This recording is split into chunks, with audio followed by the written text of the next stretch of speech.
A warm welcome to today's talk, Tuesday the 16th of January. Now, I've just started my analysis of the Westminster Hall debate, just finished about half an hour ago, in the British Parliament. Mr Andrew Bridgen is giving an opening speech on excess deaths.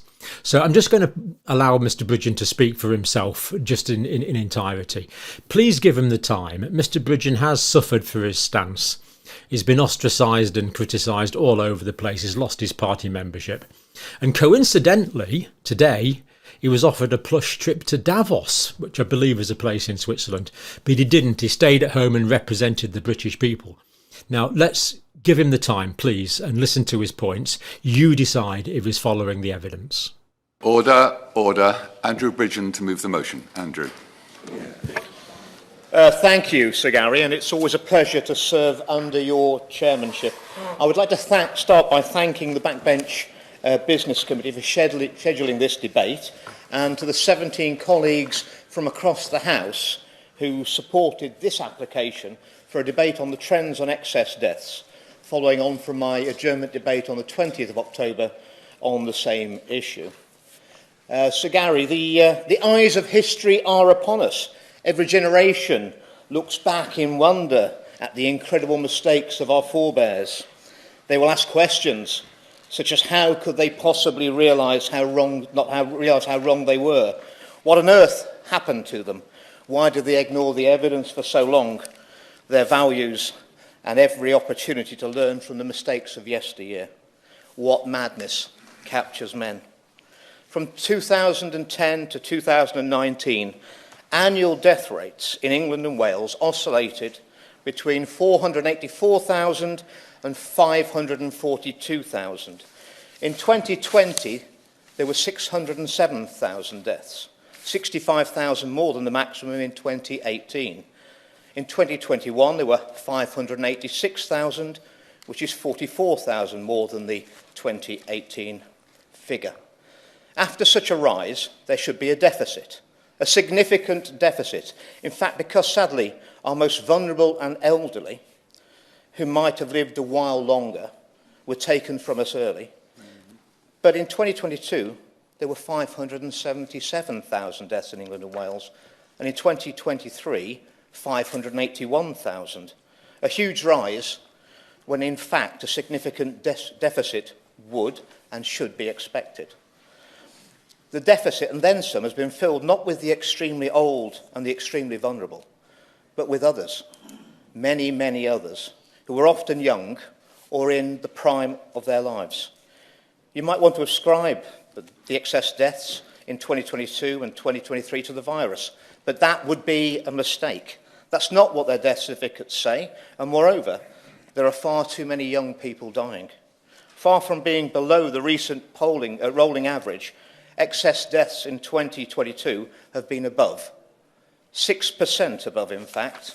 In 2023, when one might expect deaths to finally fall below the average, the excess has also been 6% above. These numbers are higher in the younger age groups.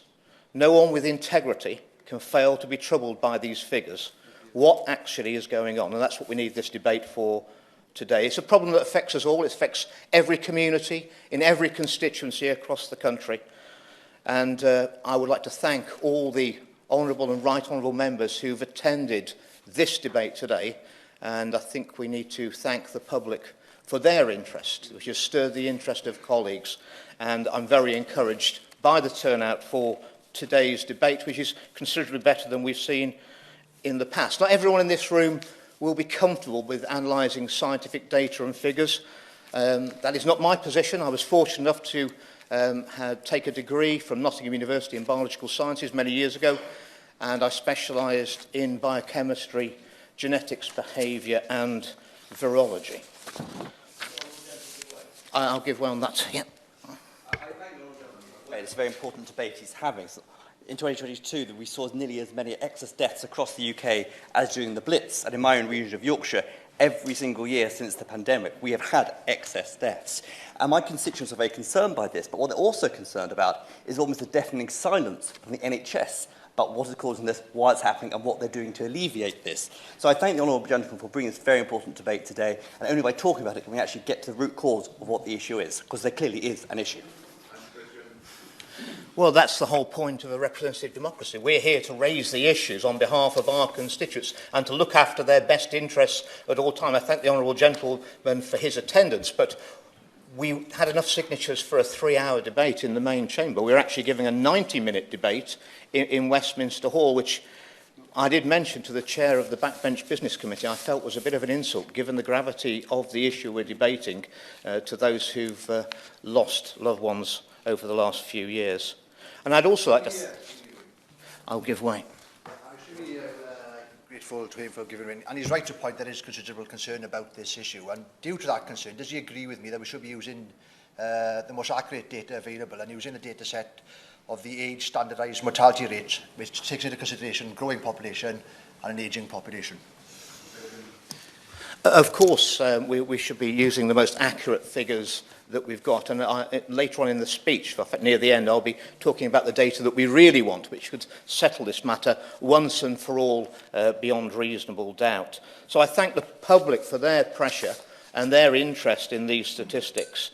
And I thank the people who've attended today in person and the thousands and thousands who'll be watching on the television or online. There is a burning question, Sir Gary, at the heart of this debate.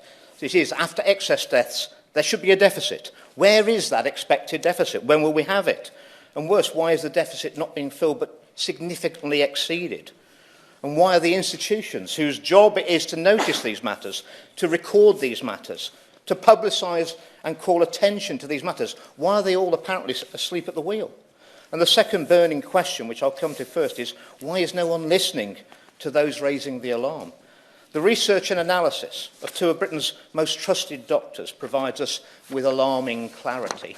Only this week, Sir Gary, the director of the Centre of Evidence-Based Medicine at the University of Oxford, Professor Carl Hennigan, reviewed the causes of excess deaths and concludes that they are predominantly related to cardiovascular disease. He told the Sunday Express newspaper, this cannot be explained by COVID, population growth, or an ageing population.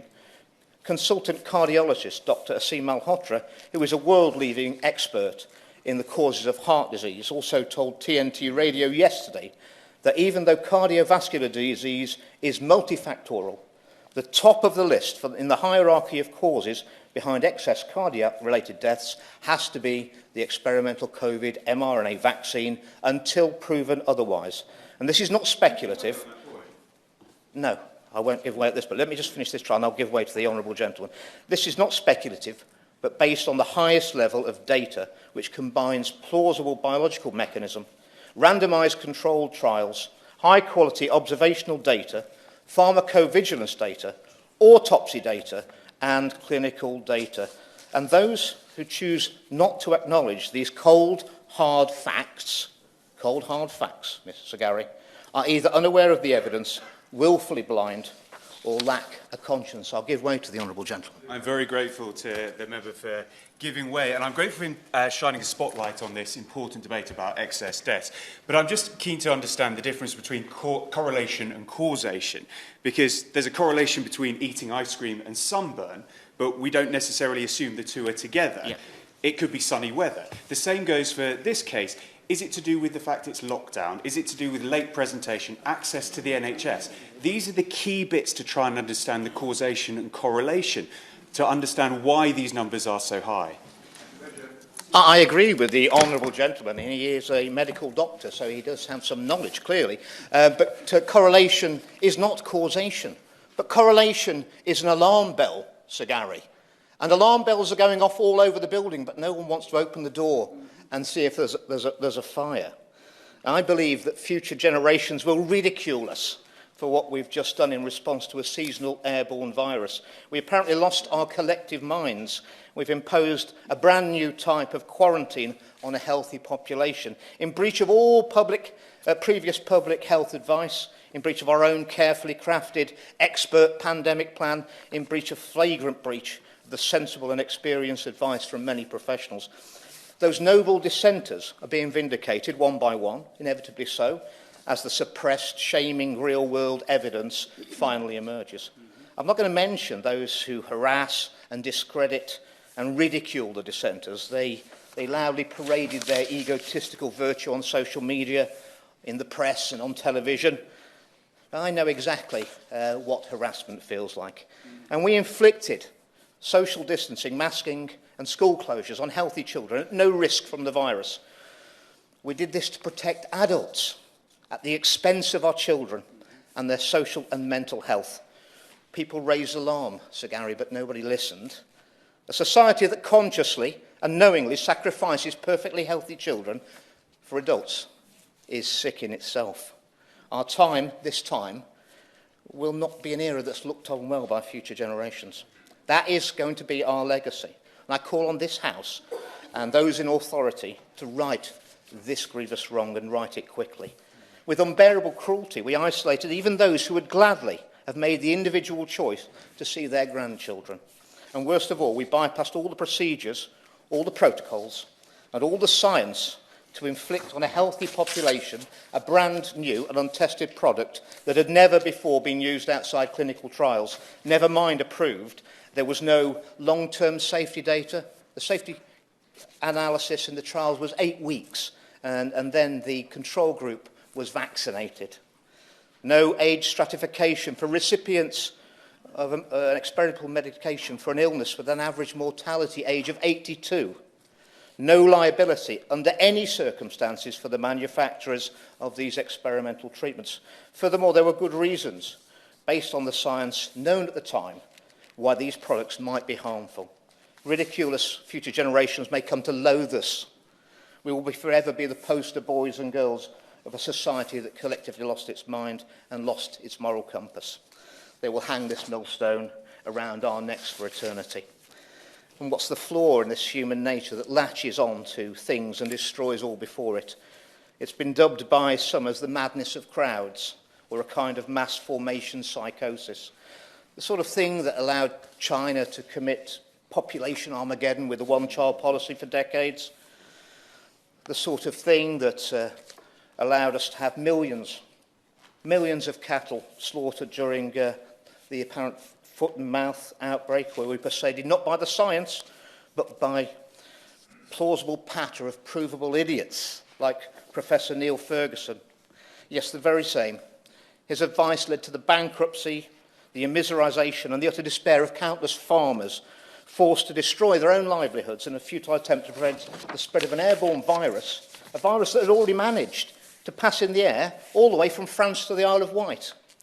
So how many times must the so-called experts be caught literally with their pants down as their models fail yet again? How long must we be subjected to debunked drivel being dumped in our political discourse?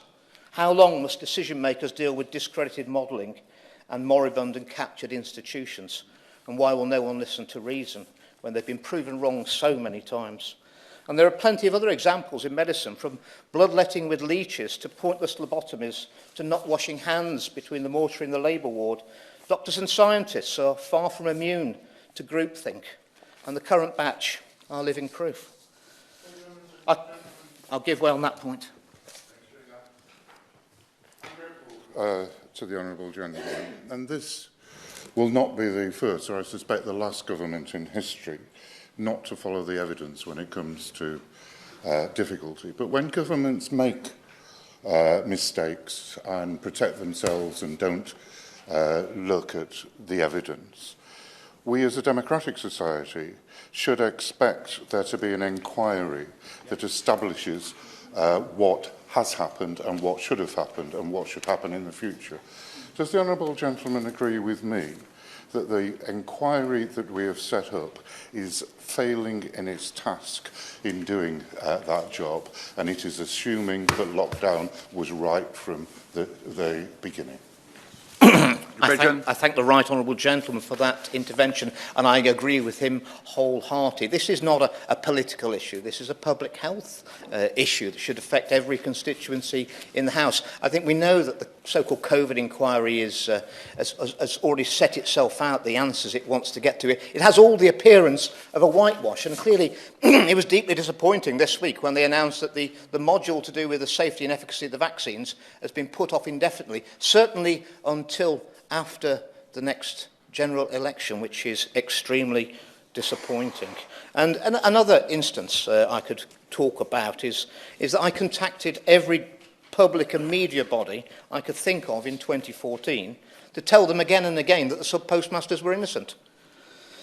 But no one listened. And I knew that sub-postmasters in my constituency were completely honest. Anybody who knew these pillars of society knew it. The innocent were falsely accused of dishonesty over the Horizon scandal, and they were relentlessly pursued by a merciless, mendacious and malicious bureaucracy. And it's the coldness that shocks most, Sir Gary, the imperious arrogance, the mercilessness that captures institutions and cowards in authority when a single narrative closes our collective minds to nuance, to experience, to the inconvenient truths. No one listened to the sub-postmasters. No one cared. No one in power moved a muscle to help. But now, all of a sudden, one media programme has shifted the narrative to reveal that the experts were wrong, that our institutions were wrong, that those in authority were wrong, and that an infallible computer system was in fact fallible. Even our justice system got it so tragically wrong, with thousands of court hearings and judges making wrong judgments. Will the post office lessons be learned regarding the COVID insanity? So who's actually dying now? Well, it's not the old and frail, as it was with COVID. In fact, the deaths from dementia, a key benchmark of elderly deaths, have been in deficit ever since COVID, as we would expect after a period of high mortality. Instead, particularly for cardiovascular deaths, there's been an incessant week-on-week excess mortality for months and months in the young and middle-aged. Every age group's affected, but the 50 to 64-year-old age group has had it worse, and I'll declare an interest. They have been stricken with 12% more deaths than usual in 2022, 13% in 2023, and at least 5 out of 6 of those deaths this year have nothing to do with COVID whatsoever. My constituent, Stephen Miller, was a healthy IT engineer in his 40s.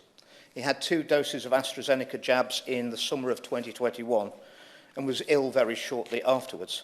His side effects were so bad that he lost his job, and in November 2021 he was rushed into hospital, and he now has cardiomyopathy and has ventricular failure with a maximum of 5 years to live, taking him to 2026, unless he has a heart transplant.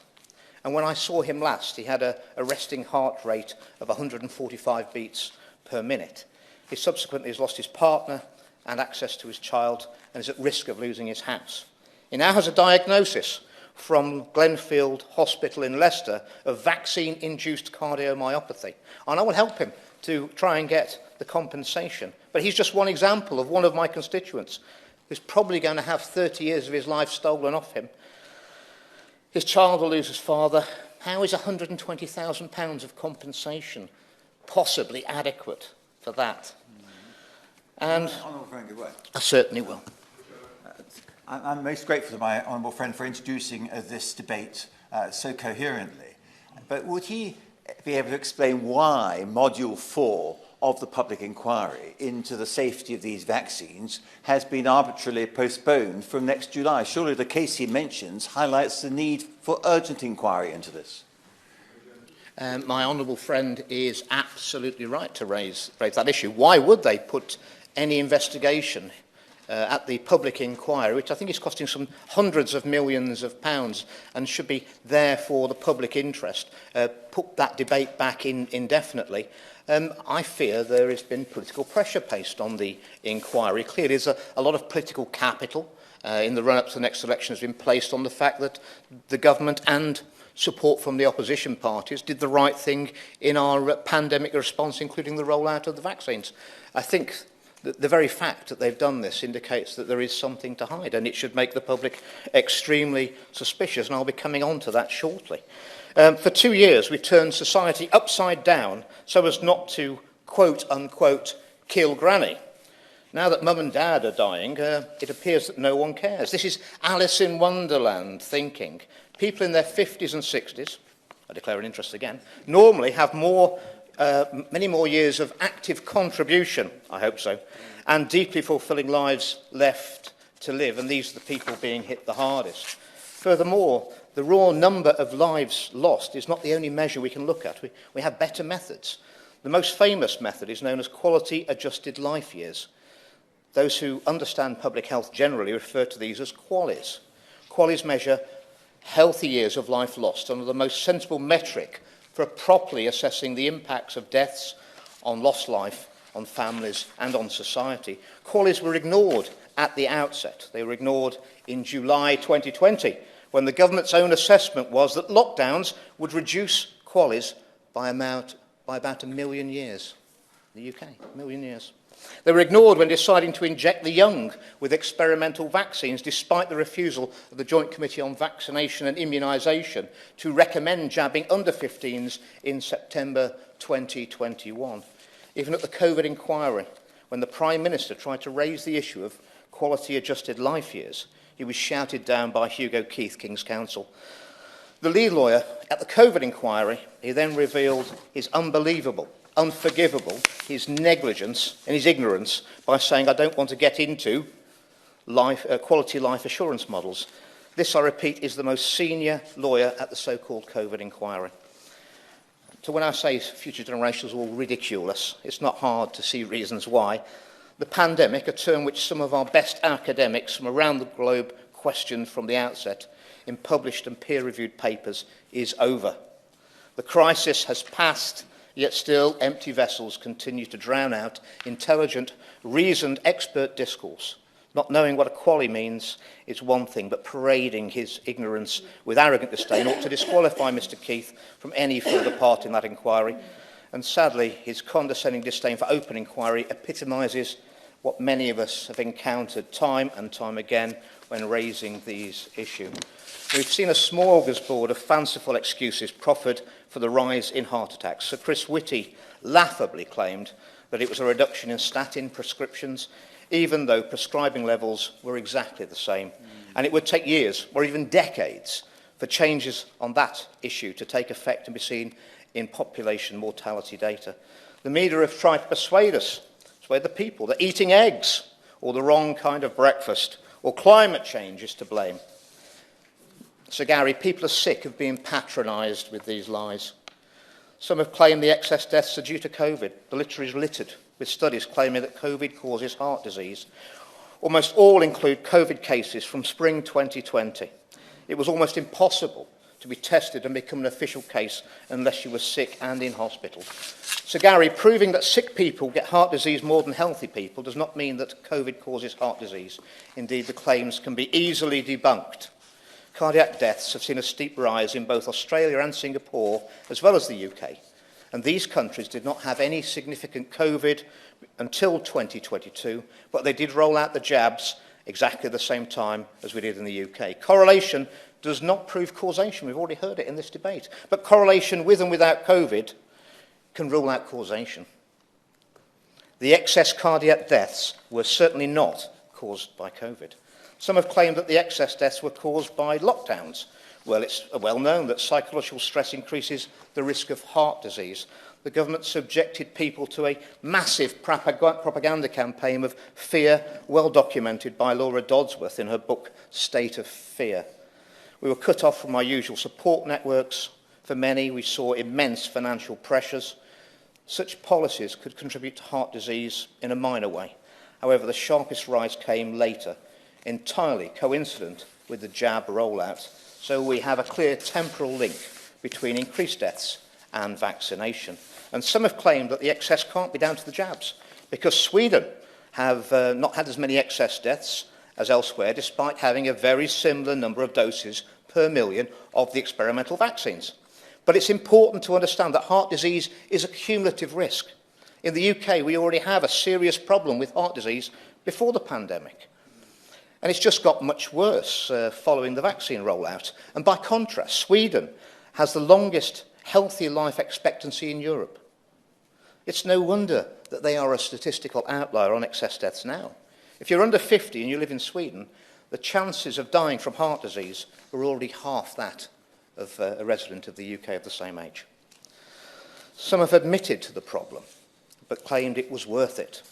Science journalist Tom Chivers even said regarding jabbing children, "It sounds cruel, but a small number of deaths would be worth it." As I pointed out earlier, from China through to the UK, any culture willing to openly sacrifice children for adults is rotten, in my view, to its very core. And look what's happening now. Yet again, we're seeing a peak in COVID hospitalisations. We should be as we should be expecting from a coronavirus in January. The number of people infected and the number of intensive care admissions was about the same every 6 months before and after the vaccinations. The number of COVID intensive care admissions in the January to June of 2020 wave was about the same as the July to December 2020 COVID wave, and remained similar in the January to June 2021 COVID wave and the July to December 2021 COVID wave. The jab, therefore, had no impact whatsoever. And those interested may wish to consult a recent paper in the Journal of Clinical Medicine that demonstrates exactly this point. And the next important factor is that Omicron is far less deadly. The reason there are fewer COVID deaths now is because Omicron's arrival at the beginning of 2022. But viral waves will continue to come and go until almost everyone has post-infection immunity, and we're not there yet. It's clear that viral waves were not impacted by lockdowns. It's increasingly clear they were not impacted by the jabs either. People have denied that the viral waves peak naturally at predictable times of year. But how much longer can that be denied? The lockdowns did not cause deaths to decline from their peaks in April 2020 because they also peaked and fell in April 2022 and March 2023 without lockdowns. Indeed, in 2020, infections were already falling before the lockdowns were even started. The actual problem with excess deaths started in spring 2021 with the jab rollout. And there was a stepwise rise in ambulance calls for life-threatening emergencies at exactly the same times. Hospitals started to be overwhelmed also for the first time, and the number of people unable to work because of long-term sickness started to rise. Even Mayday calls from aircraft rose. Are we meant to think that this is all a coincidence? When we know that these injections cause a range of serious adverse events, especially cardiac events. No, the excess deaths are the tip of this very ugly iceberg, and we haven't even mentioned the world-shaking scandal of jabbing people who'd already had COVID, which, at a stroke, almost entirely demolishes the credibility of our public health policies at this period. We completely ignored natural immunity. That one fact ought to be a red flag of gigantic proportions, but no one's listening. And I haven't got time to discuss the fact that jab was not pulled when it became clear that an incredible 1 in 800 doses administered led to serious adverse events and consequences. The rotavirus vaccine was pulled entirely after causing an adverse event rate of 1 in 10,000. For the 2009 swine flu vaccine, it was an adverse event of 1 in 35,000 that were harmed, and it was then pulled off the market. The COVID jab is still being pushed, and it's seriously harming people, inevitably at a rate much higher than 1 in 800, because most people are being exposed to multiple doses of the vaccine with the same risk, adverse event risk, at each dose. Thalidomide, syphilis treatment, all these infamous, appalling, shattering medical scandals are dwarfed by the iceberg under the water that is the medical scandal we're currently living through, the experimental COVID-19 so-called vaccines. And it took 11 years after the drug was withdrawn in 1961 for thalidomide scandal was first raised in Parliament. 11 years after the thalidomide scandal, before the word thalidomide could even be mentioned in the chamber of the House of Commons. Well, Sir Gary, I'm not going to let that happen this time. That's why I fought so hard to raise this issue in Parliament at a cost to my reputation, my career, and the financial security of my family. The public inquiry should be urgently looking at this issue. Instead, they're wasting taxpayers' money obsessing over WhatsApp messages while people are dying. As if that isn't bad enough, I've already shared with you, we learnt this week that the vaccine module has been postponed indefinitely for no good reason. It's as if the inquiry is so desperate not to find fault that they can't even look at what's happened with the vaccines. We need transparency. Dr. Claire Craig, co-chair of the Heart Group, has been doggedly pursuing the UK Health Security Agency for their record-level data on dosage, dates and deaths for a year. This is the data that could sort out this issue once and for all. They admit they've got it. The MHRA admit that all this data has been released to Pfizer, AstraZeneca and Moderna. Yet they claim they cannot anonymise it for public release to the public. A failure to release this data makes it look like there is definitely something to hide. A recent poll in the USA shows that more than half of the public think the vaccines are responsible for a significant number of deaths. If there was nothing to hide, they would certainly release this data for analysis, anonymised, to stop the upswell of legitimate concern. The latest response from the Information Commissioner's office is that Dr. Claire Cray's got to wait another 6 months at least before a case officer will be assigned to this issue. This is not acceptable, Sir Gary. They've released our health data to Big Pharma, but they won't release it to us. The record data, level data must be released. It is really too much to ask. Is it really too much to ask that the British public be given the same level of access to the relevant data given to Big Pharma companies, those actually responsible for this debacle? Corporations that carefully secured immunity from all legal liability, or in this country, indemnity from the government before dangerously and negligently experimenting on the health of our nation and the world. We're witnesses to the greatest medical scandal in living memory, the consequential fallout in trust, public opinion, and public confidence is only just beginning. Continued attempts to shut down debate, flatten dissent, and obstruct independent analysis can only delay the eventual collective shame.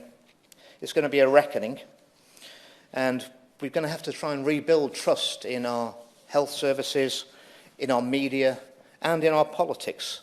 And we haven't even started on that journey.